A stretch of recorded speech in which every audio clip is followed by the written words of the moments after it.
12 साल का उमर और 10 साल का फराज। रात को नींद न आने की वजह से दोनों दोस्त बिस्तर से उठकर अपने घर के पास वाले जंगल में निकल पड़ते हैं। जब दोनों दोस्त एक दूसरे को देखते हैं तो बातचीत शुरू हो जाती है। फराज, तुम यहाँ क्या कर रहे हो? क्या तुम्हें भी नींद नहीं आई? उमर, नहीं, वैसे क्या तुमने वो रोशनी देखी? मतलब वो रोशनी जो अभी जंगल की तरफ से उभरी थी। हाँ, चलो चलकर देखते हैं क्या माजरा है।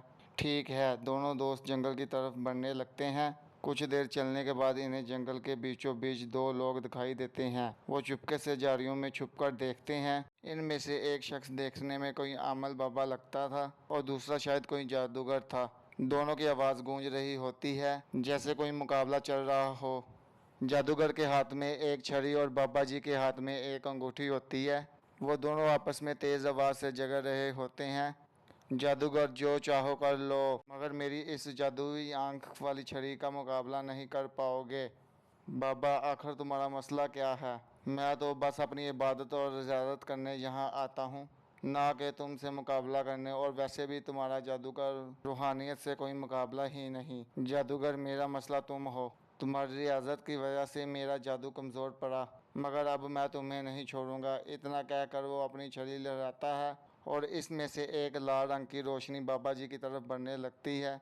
अमल बाबा जल्दी से कुछ जरूरत पड़ता है और अपने हाथ से इस रोशनी को जंगल की तरफ फेर देता है, जो कि इन दोनों बच्चों से टकरा जाती है और देखते ही देखते दोनों बच्चे हवा में उड़ने लगते हैं। जैसे ही इस आलम बाबा की नज़र इन बच्चों पर पड़ती है, वह कुछ और दूर पड़कर बच्चों की तरफ इशारा करता है और बच्चे वापस ज़मीन पर आ जाते हैं और वो आलम बाबा फिर से जादूगर से लड़ने में मशगूल हो जाता है।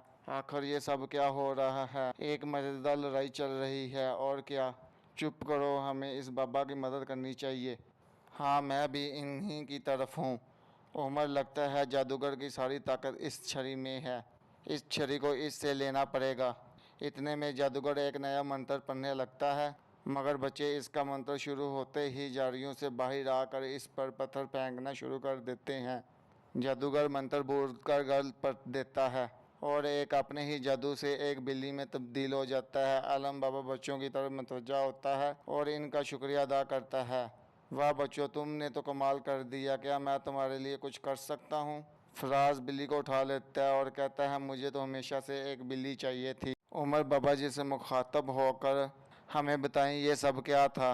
बाबा, दरअसल मैं अक्सर अपना अमल पढ़ने और मराकब करने यहाँ आता हूँ, मगर आज इस जादूगर ने मुझसे लड़ना शुरू कर दिया। मगर तुम बच्चों ने बहुत बहादुरी दिखाई। तुम चाहो तो इस बिल्ली को रख सकते हो।